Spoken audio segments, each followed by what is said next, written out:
A e di që një nga këngët e Eurovisionit është frymëzuar nga një ngjarje tragjike. Yuval Rafael, këngëtarja nga Izraeli, mbijetoi nga masakra e atij festivalit në tetor të 2023. Ajo u fsheh për 7 orë në një strej duke përjetuar frikë dhe dhimbje të madhe. Kënga e saj New Day Will Rise, një ditë e re do të dalë, është një himn për shpresën dhe për ringritjen pas tragjedisë.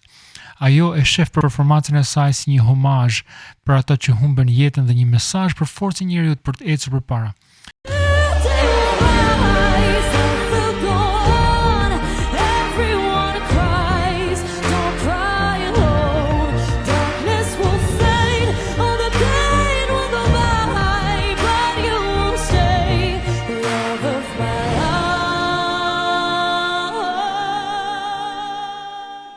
Muzika e ka fuqinë të shërojë plagët edhe më të thella. Cila këngë e Eurovisionit ju ka prekur më shumë emocionalisht? Ma shkruaj mendimin tënd pasi ti ke bërë follow. Zoti bekoft.